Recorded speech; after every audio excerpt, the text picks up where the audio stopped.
At 59, Rock Hudson revealed the truth he had buried for decades. He was dying of AIDS, and the world finally learned he had loved in secret. It wasn't pretty. It wasn't graceful. It was the collapse of an illusion America had built for over 30 years. The perfect man, the rugged hero, the ultimate straight heartthrob of the silver screen, turned out to be a lie. When news broke in 1985 that Rock Hudson, the most masculine icon of classic Hollywood, was not only gay, but terminally ill from a disease that was considered a gay plague, the world froze. Tabloids exploded, politiciens panicked, femmes gasped. But those who truly knew him had seen it coming for years. This wasn't just the end of an actor. It was the moment Hollywood was forced to confront the very thing it had hidden and persecuted for generations. And behind it all was a lonely man who just wanted to love and be loved without fear. As someone who lived through the golden age of Hollywood, not as a star, but as a quiet observer behind the scenes, I saw many things the world wasn't ready to accept. And today, I'll guide you through one of the most shocking, painful, and ultimately powerful stories that ever came out of that golden dream factory. The real life of Rock Hudson. You probably remember him as the tall, square-jawed man with a voice like warm whiskey and eyes that seemed to promise safety. He was the kind of man every woman wanted, and every man wanted to be. At least, that's what the studios wanted you to believe. They sculpted him. Universal Pictures transformed Roy Harold Scherer Jr., an awkward truck driver from Illinois, into Rock Hudson, a name that sounded like pure American steel. He became the face of the American dream. Strong, silent, straight. But the real man, the one behind the name, was none of those things. He was gentle. He was private. And he was terrified of being discovered. I remember walking past studio lots where actors like Rock were taught how to walk, how to talk, how to flirt with women for the cameras, and then whisked away into secret apartments where the real them could breathe, just for a while. Rock Hudson was the biggest illusion Hollywood ever sold, and he knew it. He played straight lovers in romantic comedies with Doris Day, kissed Elizabeth Taylor with passion in Giant, and stood as the image of noble masculinity in every glossy magazine of the time. But after the cameras stopped rolling, he was a man who had to fake his marriage, avoid his lovers, live with fear. You won't believe what's coming next. The childhood that shaped him, the studio that silenced him, the men he loved in secret, and the final act that changed America's view on homosexuality and disease forever. Because Rock Hudson didn't just die, he exploded a myth. And in doing so, he saved lives. He was born Roy Harold Scherer Jr. on the 17th of November, 1925 in Winnetka, Illinois, a small conservative suburb of Chicago. The Great Depression was beginning to crush America, and his family felt it like a hammer. His father, an auto mechanic, abandoned the family when Roy was just 8 years old. The memory of his father walking out the door stayed with him forever, a wound that never quite closed. His mother, Catherine, remarried, and Roy took on the surname of his stepfather, becoming Roy Fitzgerald. But that name, like much of his life, was borrowed, never truly his. There was no comfort in the Fitzgerald household. His stepfather was cold, distant, and emotionally abusive. Roy learned early to stay silent, to avoid trouble, to keep his head down. He was shy, incredibly shy. He stuttered when he spoke. He struggled with school, but he was handsome, devastatingly so, even as a teenager. And he knew it. It became his only weapon in a world where he felt invisible. But behind that handsome face was a boy filled with longing for affection, for security, for freedom to be who he was, even if he couldn't name it yet. He would lie on his bed at night, staring at the ceiling, imagining a different life, a life where he could love without shame, a life where he wasn't afraid. But in 1932nd Illinois, that life didn't exist. He knew he was different. He didn't feel what the other boys talked about. Girls weren't fascinating to him, boys were. But the church, the school, the radio, they all told him the same thing. Different was dangerous. So he did what so many boys like him did at that time. He buried it, and he learned to smile. He became a master of hiding, and that mask would stay with him for the rest of his life. After high school, Roy Fitzgerald drifted. He joined the Navy during World War II and served as an aircraft mechanic in the Philippines. There, away from home, surrounded by other young men, He felt both free and more closeted than ever. It was a paradox that would define his life. When the war ended, Roy moved to Los Angeles with nothing but ambition and a few glossy dreams. He worked odd jobs: truck driver, mail sorter, aircraft mechanic. But Hollywood loomed in the distance, shiny, seductive, and dangerous.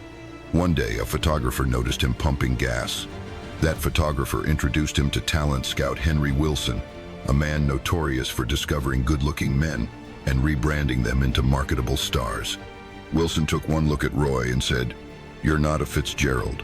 You need a name that sounds powerful, solid." And just like that, Rock Hudson was born. Rock, as in Rock of Gibraltar. Hudson, as in the Great American River. It was a name built for cinema. And under Wilson's control, Roy began his transformation. Acting lessons, voice training, smile coaching, and above all, a strict silence about his personal life. He was cast in B-movies at first, usually as a handsome cowboy or a soldier. But in 1954, everything changed when he starred in Magnificent Obsession. His presence was magnetic. Audiences melted. Women swooned. Men respected him. In 1956, he starred in Giant alongside Elizabeth Taylor and James Dean. The role earned him an Academy Award nomination and cemented his place among the greatest. By the late 1952nd, Rock Hudson was everywhere. Magazine covers, movie premieres, red carpet galas. He was voted most popular actor in America in multiple polls. His romantic comedies with Doris Day, like Pillow Talk, created an on-screen chemistry so believable, so irresistible, that fans assumed they were lovers in real life. But of course, they weren't. In truth, while Rock played the perfect man on screen, his real life was carefully choreographed. He attended studio-arranged dates with starlets. He was never seen in gay bars. And every moment of his public life was managed not to promote his career, but to protect the lie. Still, he gave brilliant performances. He worked hard. He was kind on set, generous with co-stars, beloved by directors. But every role he played took him further away from who he really was. And as his star rose higher, so did the pressure. Because now, he had everything to lose. Behind closed doors, Rock Hudson lived a second life, one that no magazine, no premiere, no publicity photo ever dared to show. He fell in love, deeply, quietly, dangerously. One of his earliest and most meaningful relationships was with Lee Garlington, a gentle, intelligent man who worked as a stockbroker and assistant director. They met in the late 1952nd. For years, they lived like shadows, separate entrances at restaurants, split seats in movie theaters, coded language on the phone. Lee would later say, "We couldn't even go to the movies together." He was worried someone would recognize him. But when we were alone, he was just Roy, sweet, tender, and scared. They carved out a kind of love in the margins, vacations in borrowed cabins, quiet nights with records and red wine. But there was always a ticking clock, the threat of exposure. And eventually, Lee couldn't take the hiding anymore. Their breakup was gentle and devastating. Later came Mark Christian, perhaps the most notorious of Rock's lovers. Young, charming, and ambitious, Mark entered Rock's life in the early 1982nd, when the actor was already battling illness in secret. Their relationship was passionate, volatile, and, in the end, heartbreaking. Mark claimed he never knew Rock had AIDS until after he died, and sued the estate for emotional distress. He won millions. Some saw him as an opportunist. Others saw him as a victim of Hollywood's deepest lie, the one that told men like Rock that love had to be hidden. There were others too, lovers without names, encounters behind hotel curtains, letters never sent. And through it all, Rock Hudson lived with one constant truth. If they knew, it would all disappear. Because in that era, even the whisper of homosexuality could end a career. And so, he kissed Doris Day on screen, and kissed the man he loved in secret. He walked red carpets with starlets, and slipped out the back door to meet someone waiting in the dark. His greatest performances? Some say they weren't in the movies. They were in the silence between them. In Hollywood, the most dangerous thing wasn't failure, it was the truth.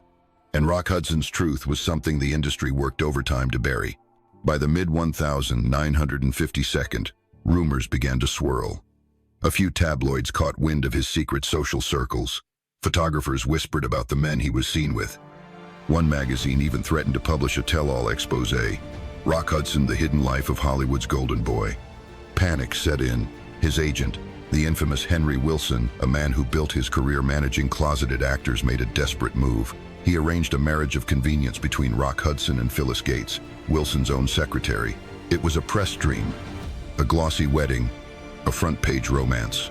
But behind the veil, there was no intimacy. Phyllis would later claim she didn't know Rock was gay, but private accounts suggest otherwise. Their marriage lasted barely 3 years. No children, no warmth, just a contract built on fear. Still, the public believed, or at least pretended to. The studios continued to cast Rock in leading man roles, but the pressure mounted. Every kiss on screen felt more performative, every interview more guarded. He knew. One slip, one whisper, one photo in the wrong hands, and it would all crumble. Then came the 1972nd. The roles dried up. Hollywood was changing. The golden age was fading, and with it, the protection Rock once enjoyed. Behind closed doors, he was drinking more, trusting less, and retreating from the spotlight. He started turning down roles. He feared being outed. And as AIDS began its quiet, deadly spread through the gay community in the early 82nd, Rock grew terrified. He had lived through decades of lies, but nothing scared him more than dying with them. He once told a close friend, "They loved the image, not me. If they knew the real me, they'd hate me." It wasn't just a fear of scandal. It was a fear of being erased. And as his health declined, that fear became a reality. In the 1952nd and 62nd, being gay wasn't just taboo in America. It was dangerous. It was criminal. In 1952, homosexuality was listed as a mental illness by the American Psychiatric Association. In many states, just holding hands with another man could lead to arrest. And in Hollywood, it could mean career suicide. This was the era of the Hays Code, a strict set of moral guidelines that dictated what could and could not be shown or even implied on screen. Gay characters, forbidden. Gay actors, invisible. If you were discovered, you didn't just lose your job, you lost your dignity.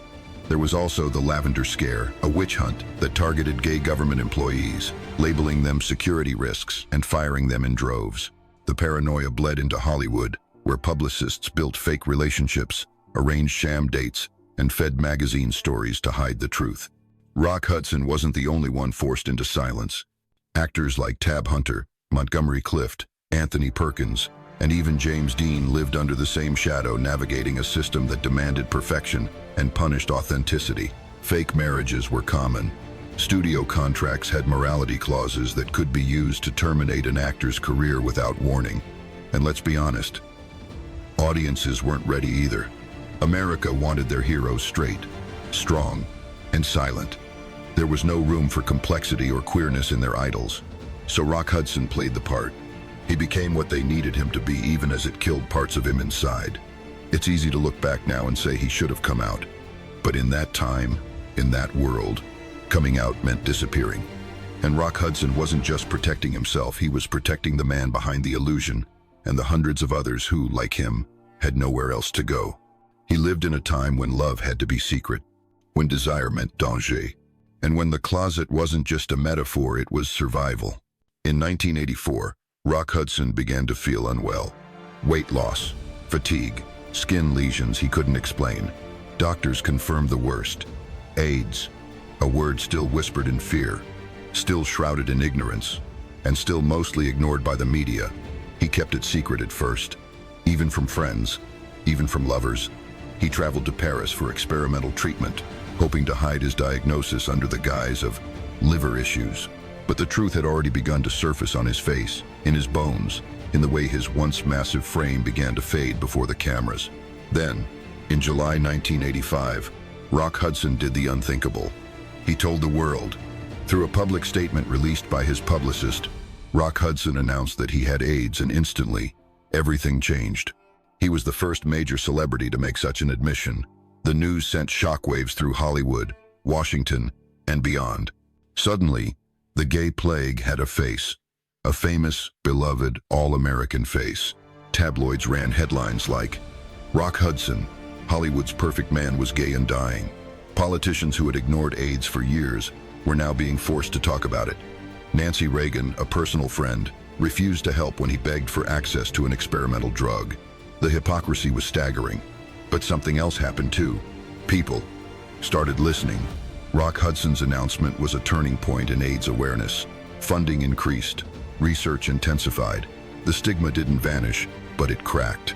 He died on the 2nd of October, 1985, at the age of 59, in his Beverly Hills home. There were no final interviews, no camera-ready goodbye. Just a man, once the face of American masculinity, now frail, alone, and ready to stop hiding. In his will, there was no dramatic confession, but those who were closest to him said he found peace in the end, not because he was forgiven by the world, but because for the first time he had stopped lying. He had nothing left to lose. And in that moment, he became more real than he had ever been. I don't see Rock Hudson as a victim. I see him as a pioneer, even if he never meant to be. He didn't march in parades. He didn't give speeches. He didn't wear rainbow pins or call for revolution. But in the final act of his life, when he could have hidden, he told the truth. And that truth changed the world. Because of Rock, the conversation around AIDS became urgent. Because of Rock, the shame began to lift just a little. Because of Rock, people realized that the disease wasn't a punishment. It was a crisis, a tragedy, a wake-up call. And maybe, most importantly, because of Rock, young queer kids, the ones who watched him in silence, who looked at his posters and wondered why they felt so drawn to him, finally understood. Even the strongest man in America felt what I feel. That matters. In the end, Rock Hudson's legacy isn't just about movies. It's about truth, about courage, about a man who spent a lifetime hiding, and then, in one brave moment, stood completely exposed. He didn't do it for applause. He did it because he was dying. And in that dying breath, he gave a voice to millions who had none. Let's not remember him for the lie he had to live. Let's remember him for the truth he dared to die with. Thank you for staying with us through the untold, heartbreaking, and courageous journey of Rock Hudson. His story is not just a piece of Hollywood history, it's a mirror of the secrets, fears, and hopes so many lived with in silence. If this video moved you, made you reflect, or taught you something new, please like, subscribe, and share this with someone who needs to hear it. And tell us in the comments, which Hollywood legend's secret would you like us to uncover next? Whose truth is still waiting in the shadows? This is True LGBT Stories, where we give voice to those who couldn't speak and honor the love stories that history